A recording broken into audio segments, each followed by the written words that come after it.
Without wasting time, because we are actually running against time right now, here's what we'll do. We just learned how to create, the perfect content, or, there is nothing called as perfect content. I kind of totally agree to it because, as I was saying to somebody outside, if I write an article today and if I check it, after 6 months or 7 months, I feel like what a crap piece of writing is this. So that actually also shows that we evolve as writers during these 6 months. So writing cannot be perfect ever. It is just that if it makes sense to the audience at that particular moment, it is good. If it is getting us leads, perfect. And if it continues to get us even more leads, our promotions are on the, somewhere down the line. So let me now, okay. So as the moderator, so next session, as the moderator of this next panel discussion, I would like to invite my esteemed panelists on the stage. Anshul Motwani, founder Vitipen. Please, huge round of applause. Devdatta Das, editor, branded content, Money Control. Aparna Ghosh, content marketing head, Manipal Global Education Services. Nikhil Kant, head, social media and digital content, Uber. And I actually thought of calling you before booking one today. Wish. Come in Uber. Yeah, I came on Ola actually. That's all right. Yeah. Vishwas Anand, head of content and thought leadership, Aspire Systems. Zalak Bhavsar, head of content, Netcode Solutions. And I don't have a chair.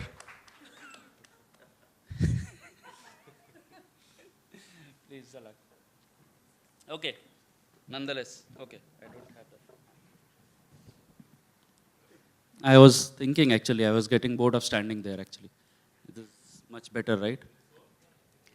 So, we have been discussing a lot about content and how to play chess and all those things today.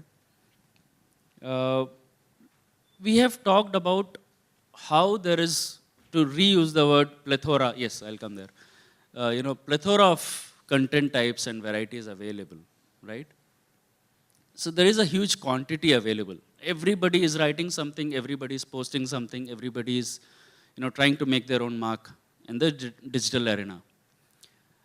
But is it really affecting the quality also? What is happening to the quality? I would like to ask you, Anshul, and please let me know, what do you think, is leading to this whole shift in quality, from quantity? Yes. So, Thank you. so I'll give a very quick background. So we have been working with a lot of companies in the consumer-facing markets, and in the last 3 years that I've seen that they have a huge amount of switch from the quantity to quality, right? As you said, it is a very simple thing. As we also see that users and their behaviors are getting more informed now, and even when you are making a buying decision, people want to go online. If you want to buying a phone or a LED TV, you'll go out, you check for reviews, and you then go ahead and make a purchase decisions. And this is the same thing that has also been happening even if we go in the basics of SEO, where earlier it was all about keyword targeting, keyword stuffing, and now it's moving on to the core intent that a user wants to bring in, right? So this is the very, very reason why it's shifting from the quantity perspective to the quality perspective. As and when we are working, so earlier I remember that a lot of companies came up and said, hey, we want to do hundreds of content pieces every month, and these are the set of keywords we want to target. These are third-party websites where we'll be putting up the backlinking and things like that. But now, we work with a lot of companies like Freshworks, Swiggy, and all. So they come up and they say that we want content from the domain experts, people who understand the core, the core target audience and how they perform and what are the key, core KPIs and things like that. which drives the overall content creation. Anybody want to add something? I'll just take a few thoughts on this. Completely agree with you, Anshul, when you say that domain expertise is kind of leading the way we look at content. Just my perspective on digital, the glaciers have melted, right? We have crores and crores of stories inundating our timelines. And by maintaining key quality metrics of both your audience as well as what your brand stands for is extremely important. We've very, very steadily are moving away from this spray and pray strategy. However, it's very easy to fall into the trap. I was actually talking to somebody at lunch, and I was saying it's very easy to fall into this trap of being or trying to be topical every day. Right? Today is an engineering day, tomorrow is a math day, day after is a Father's Day, and you want to just keep at it. But I think it's extremely important to find what the voice your brand stands for, what are key consumer traits you're reaching out to, and then look at creating quality content for that. And by quality, and it's not just about the packaging of that content, right? If your client or if your audience demands a meme, which is a patched up job, which doesn't have the best looking or the most sexy way of producing it, it works for the audience, and that is quality as well. So I think there's a fine line for us to define between what really your brand stands for and what your key consumer traits are. However, digital is also forcing us to think of speed, and speed sometimes is trumping perfection in this day and age. So these are some old school, kind of principles that we should kind of fall back again on, but completely side with Anshul when he says what he says. Cool. So, well said regarding the digital thing. But I do feel that there are still a lot of organizations that are, not really going into the digital domain. I would like to ask you, Devdatta, what do you really think is the importance of this whole digital transformation? While we talk about creating content and understanding the brand platform and understanding who the consumers are, there's a very key difference or the very big factor that we always miss out on is that digital as a platform allows and affords us the flexibility of creating an experience that none of us actually take into regard. We are blindly creating content and clickbaitish content, and we are thrusting it down the throats of readers and consumers, insulting their levels of intelligence, thinking that's what they want. But no one is looking at the format, the platform that digital affords you. Nowhere else will you find a platform like the digital platform which allows you to create an experience via storytelling, via the kind of storytelling and the different formats of storytelling that you can do. Consider yourselves as consumers. Would you go and click on something which is another clickbaitish article or another viral video and actually have get any impact out of it? You wouldn't, right? Why do brands or other content creators then expect anyone to go through that kind of content? It has to be stylized, and it has to be looking into the internal aspect of who the consumer is. We really, really need to sit down and understand who the consumer is, internalize what they need or what they are actually looking at before we blindly start creating content just because XYZ brand wants to propagate XYZ product. We have to be able to sell the product, and for that we need to be able to create an experience, because advertising is galore. You have it on print, you have it on TV. Why else would someone spend their precious days and hours of, minutes and go through something which has been said 2,000 times already? Interesting. So basically what we are saying here is that we need to target the millennials in a more proper way, so that everybody gets what they need, whether it is the audience that gets the right content and whether it is the organizations that get the right leads. Also, the way you're telling the story. Yes. Storytelling becomes very important. The And I connect. do not believe that we in India also have owned the idea and the way in which storytelling can be done. We're lacking behind, and that's what we need to look at very clearly now. Right. So Aparna, you are here, representing the educational side of the world, and that is definitely a very age-diverse kind of a world, I would say. Right, right. So what would you relate to it? Like, how do you have this whole approach towards digital transformation there? So I think it's a great question for me because I come from Manipal Global and we are a leading education service provider and we are an age diverse organization, right? So we have people with 25 to 30 years of experience on the marketing team. We have, fresh graduates from B School and we have best of both worlds, right? So our content strategy is aggressive, yet it's also realistic, right? So since this is a discussion about the inside story, right, I would like to take an example of one of our oldest brands that's formerly known as Manipal University, now Manipal Academy of Higher Education, right? So what we did is we actually sort of involved within agency into and deep dive to understand our target audience, right? And there were some revelations that we found out, right?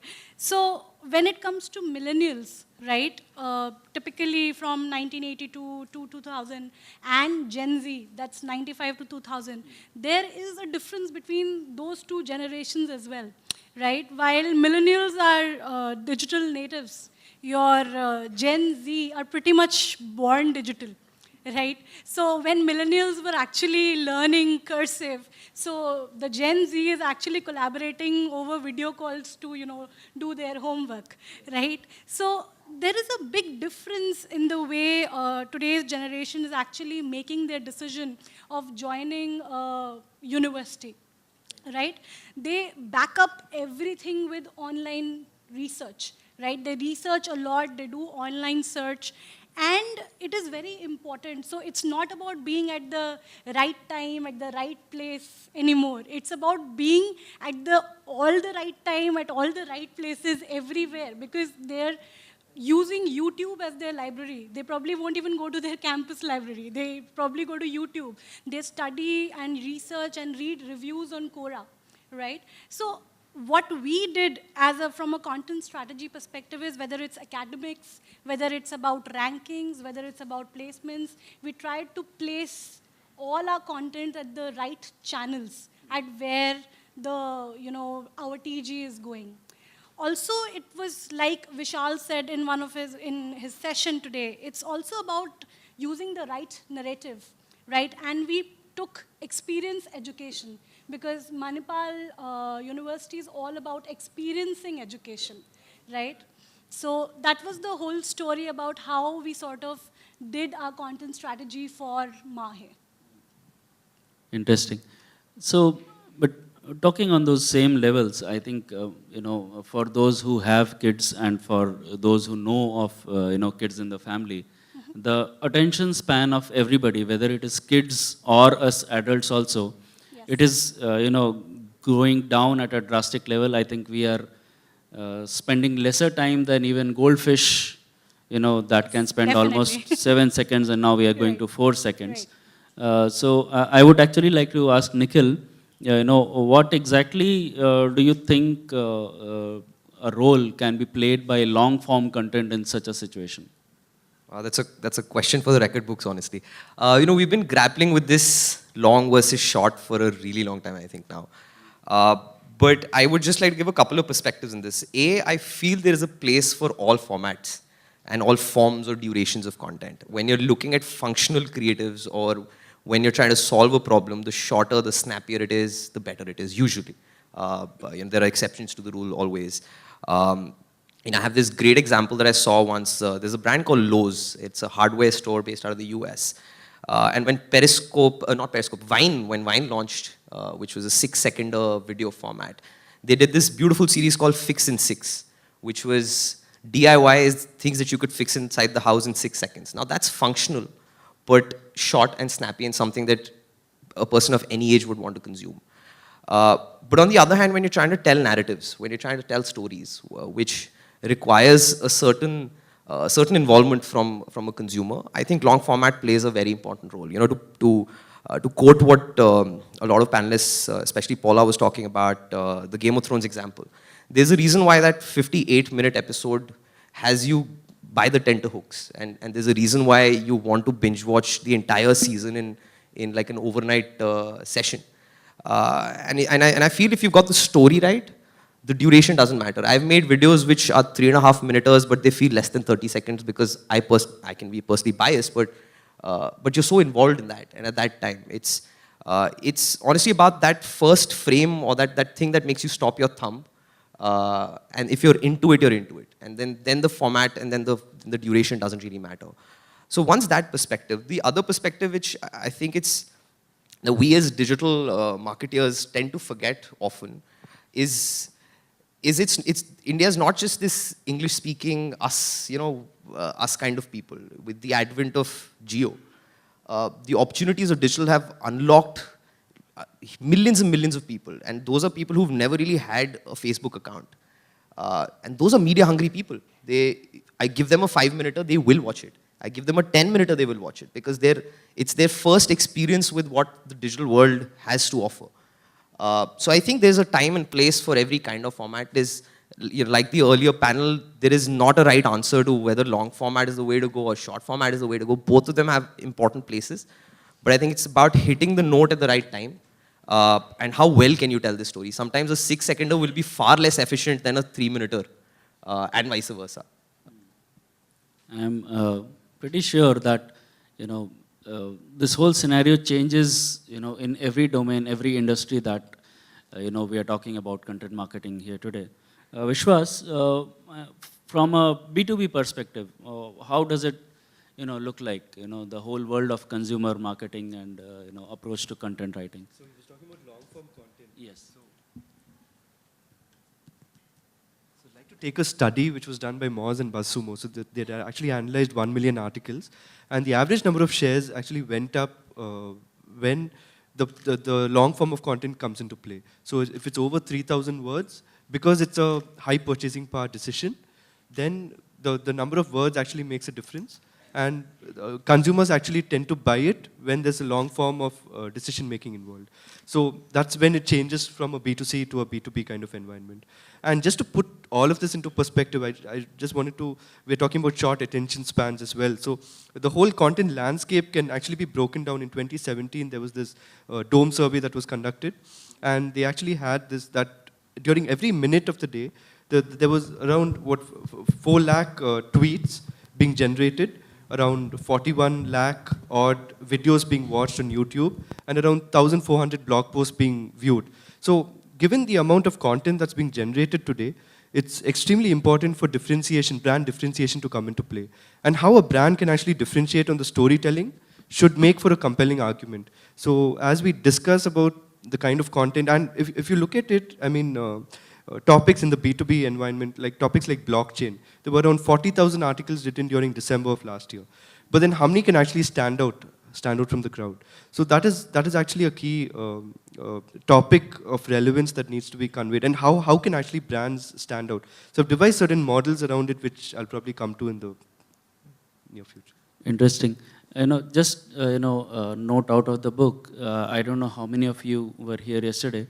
I would like to compliment Vishwas actually. He has a very photographic memory. He loves to, say quotes by great writers. He loves to quote figures like at the snap of the finger. I was enjoying the way he was just rattling out those numbers. So good job, very interesting, always. On the same lines, Jalak, now, do you really think that, content marketers are actually kind of becoming a gatekeeper of a sort, or something like that is what happening in the whole content marketing world? Hi everyone. Yeah, B2B, we're a B2B SaaS company, and it's an extremely exciting space. Why? B2B SaaS, or B2B especially, we are acting as gatekeepers. I'll just give you an example. We're having these conversations about technology, changes, content marketing, attention spans, choice, the consumer choice, consumer intent, capturing data, ROI. Because a certain guy called Steve Jobs, he decided that he wanted to design his phone a certain way. He wanted all the apps to be available here in this way, in this fashion, touch screens, etc., etc. Similarly, Google has done those changes and stuff. So today, if we are prioritizing long form content and going for ideas and intent rather than keyword search and SEO, it's because Google made certain changes. Now I think Instagram and FB, they're all making these changes.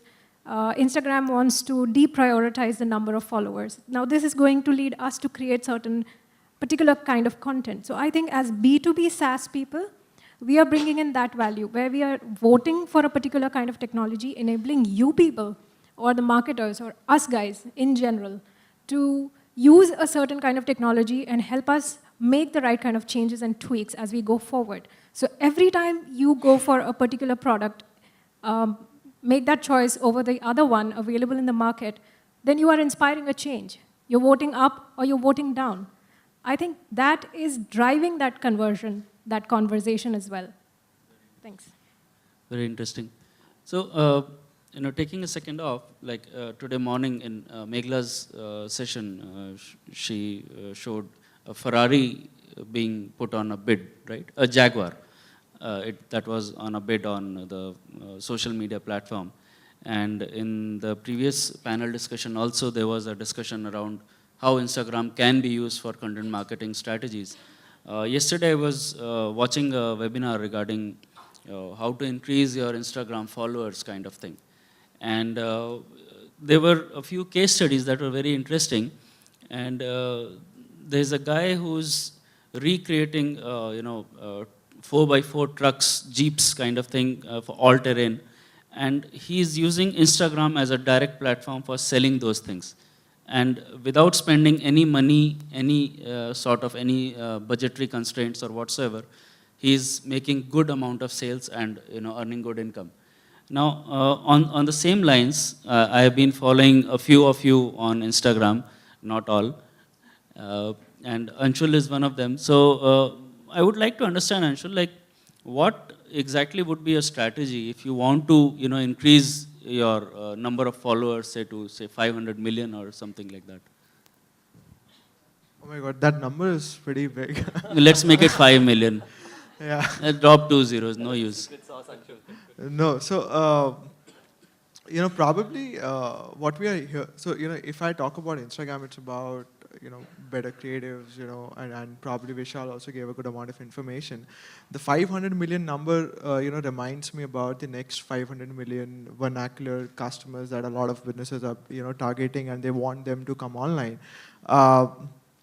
So yeah, I hope a lot of brands would agree here that the next target audience we want to target is the tier 2, tier 3 cities, people who came from the the geo effect that Nikhil also mentioned. That now the internet penetration has gone so deep into these cities that people are now coming online, and content is one of the most driving factors. Is what I could see, because I'm not sure if most of us either use or are agree towards the kind of content being coming on apps like TikTok or Musical.ly or Bigo Live, but it's the content and it's the way these platforms came up which actually have been driving a lot of influence on these tier 2, tier 3 cities. If you see it, it's a completely different world in those apps.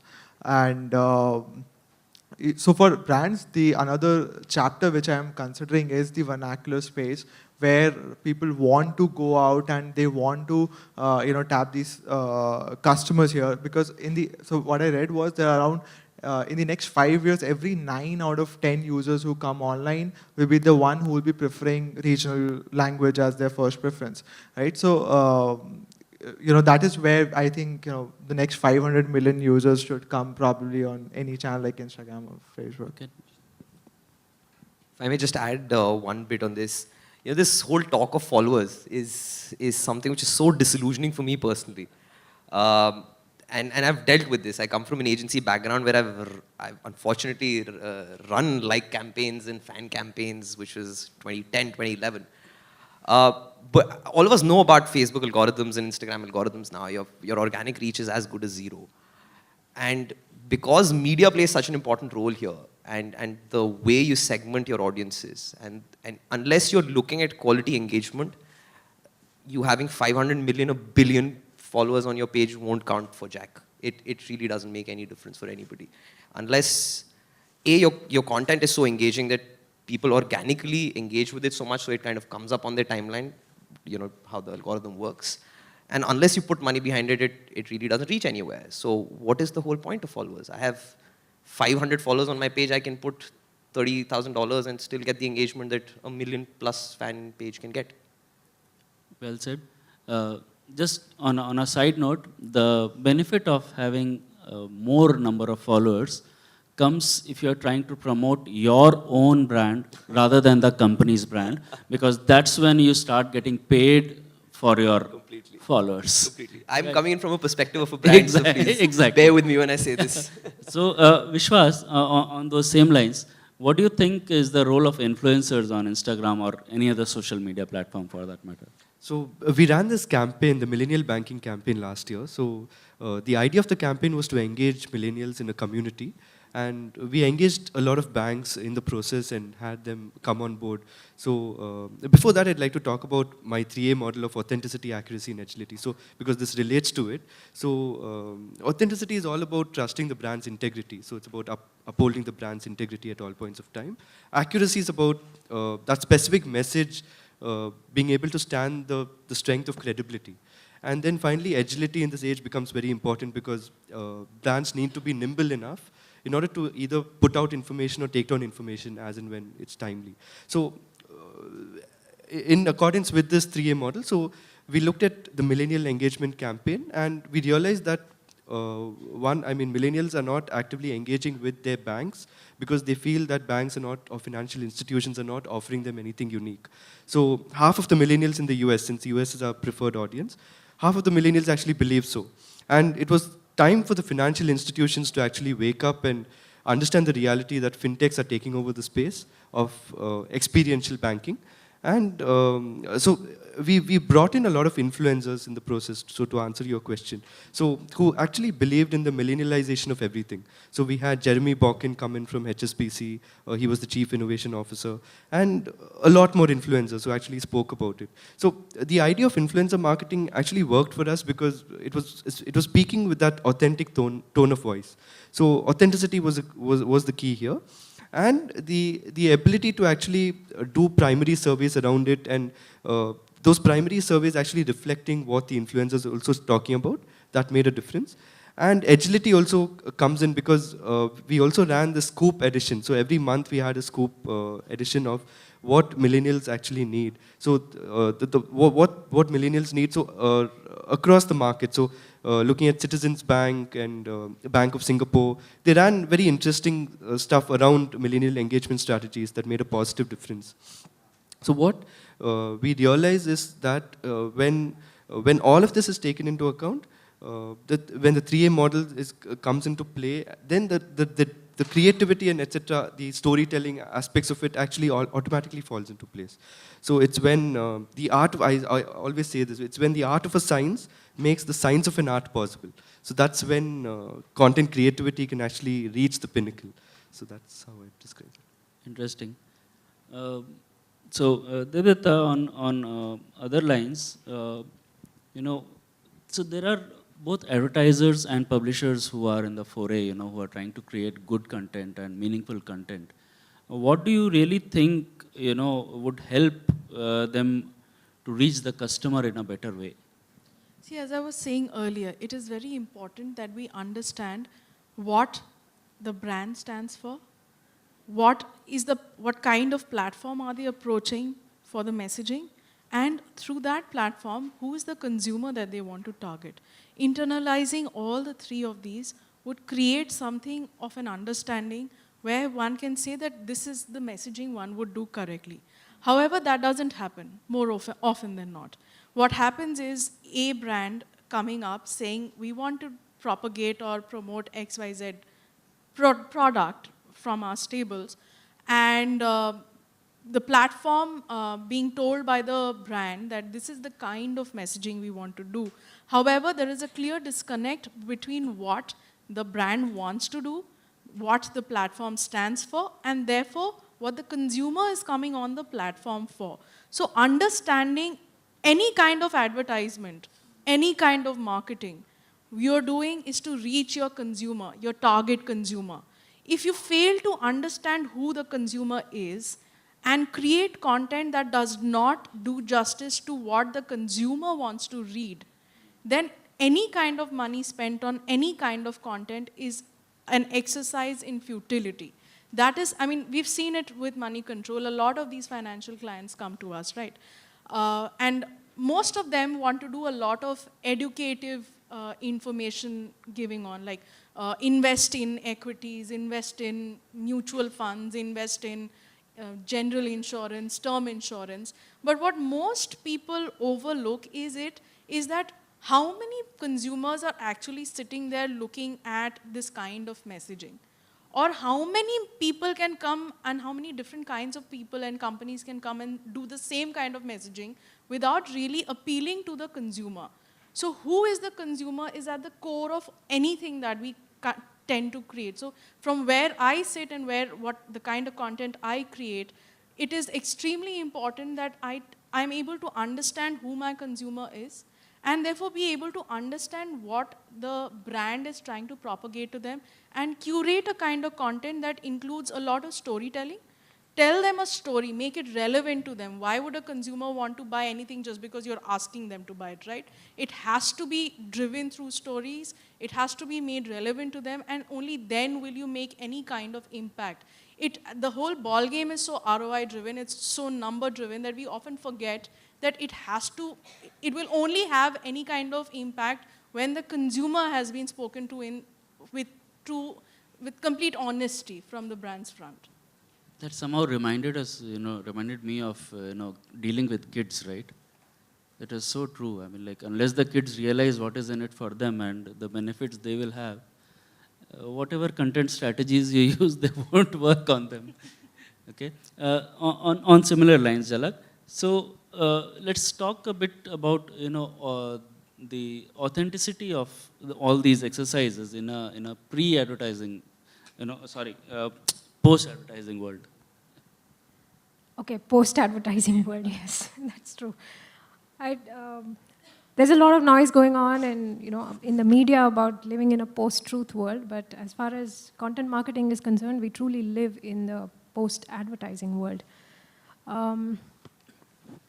I don't know, when was the last time any of us ever thought, I wish I could watch a product ad right now? Just give me a product ad. I don't want to do anything else. That never happens, right? So I think today customer doesn't want to be interrupted, wants to have an authentic voice talking to her, him. Also, what's important is from a B2B marketing perspective, it's important that everybody becomes part of the content marketing process, the story. If it's sales, if it's product, if it's engineering, everyone in the organization must pitch in with their experiences. Also, B2B, or I think any content marketing is a pretty, today you have to play the long game. It's nurture, nurture, nurture until you convert, and then nurture, nurture, nurture until you can cross-sell or upsell, and then nurture, nurture, nurture until you can inspire a word of mouth. So that's important. And I think, I'm not sure, many people are not talking about this thing, but in brand conversations, I've come across a lot of fear of negativity. And that's very strange because we're not, I don't think we're pushing enough boundaries, at least out here. Like, I think today brands are, successful brands are actually making their stand very clear. One good example is Nike and Colin Kaepernick. They just made their stand clear. They knew exactly who they were talking to, and they took that risk, and now they stand there and watch the whole thing play out, right? So I think that's commendable. As content marketers, I think we need to look at it in a very holistic manner. Thanks very much. Sure. So while we talk about creating content, there's one very important factor of digital content creation which in advertising and marketing, which is called natives. And natives is one of the most underutilized format of content creation in brand advertising in the current day and age that we talk about in the Indian market. People say they do understand what natives are, but they actually do not understand. Natives is pure format storytelling, weaving in of the messaging, and making it relevant for the consumer, for the target consumer. So unless we get down to the game of natives really efficiently, we are going to be clickbaity, and we are going to be continuously doing the same mistakes that we're doing over and over again, and it's never going to make any sense. ROIs are going to fall flat in some time because, as we know, attention spans are very, very difficult to capture these days, and with the same kind of stuff available everywhere, the only way you can make a change, make an impact through content, through storytelling, is going the native way, where you can customize these kind of messaging that you want to do without making it truly apparent. Sponsored isn't a really coveted tag that one should look at right now through content. It has to be native. There is no other way out. Interesting. So Nikhil, so we have been talking about the best form of content that is, and from whatever I have read also, even I feel that video is definitely going to be one of the leading ways of content creation and content marketing. What do you really think about it? I mean, like, is video the only content that organizations should be focusing at, or That's a phenomenal question. My answer to that would be no. Like, video is not the only way to create content. To Sean's point, that video works your brain or stimulates your brain in a very different manner. Yes, audiovisual always works. But I'm sure all of us have seen and appreciated content which is non-video. The best example in this country would be Amul, right? I don't think I've ever seen a video piece from them. But when I think of content or when I think of topical, the only brand that comes to my mind is Amul. And they've been doing that for the last 21 years, day in, day out, the same damn location on that newspaper. Everybody's talking about authenticity, and that's really the key on content. Now, in what format you deliver it does not matter. Video works, yes, it does. I think it's now evident.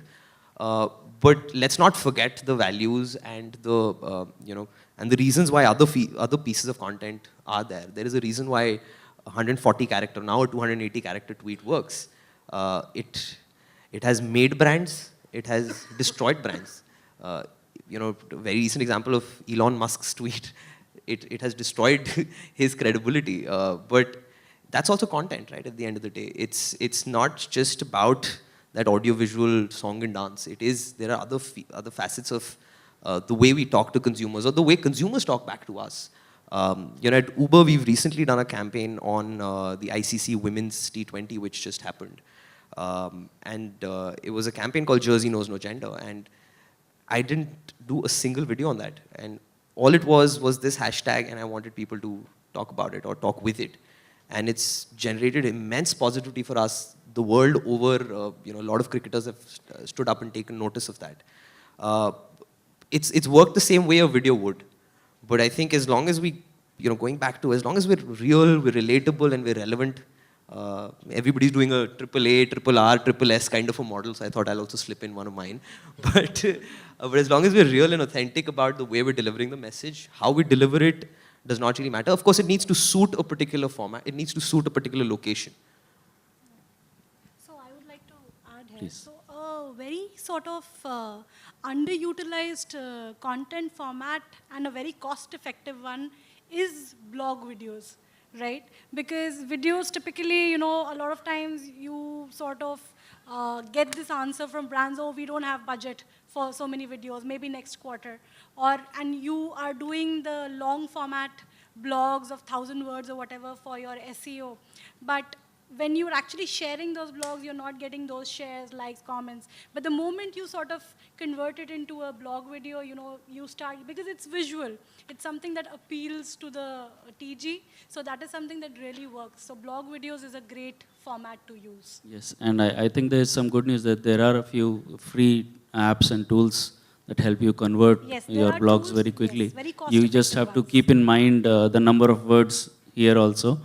And I think the same thing actually can be done for case studies.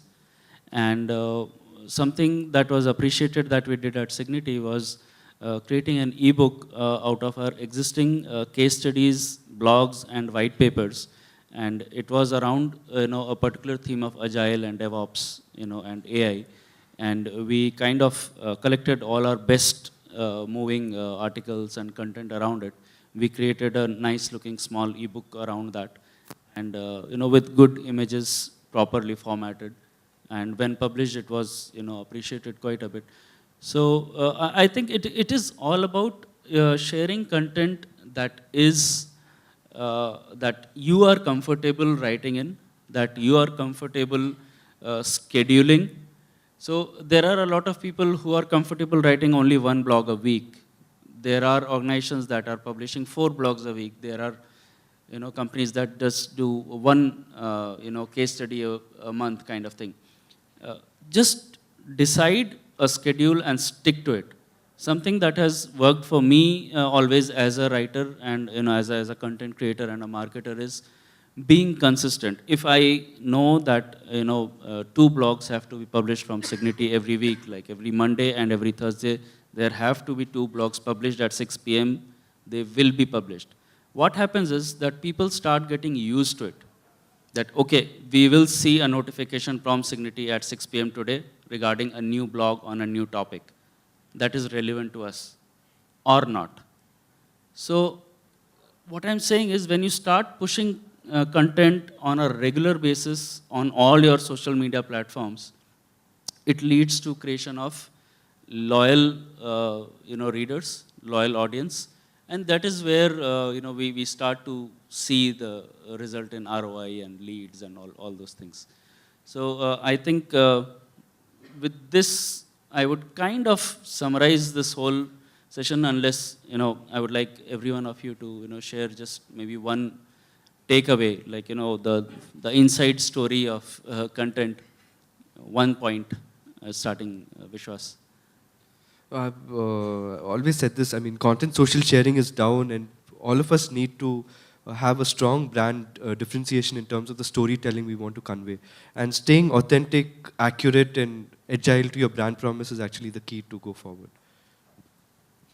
Okay, like my TG, backed with research, always try to generate and share content with your TG that your TG feels smart whenever they want to share it, right? So they should feel smart about sharing your content. That's the whole mantra of creating great content. For me, be authentic.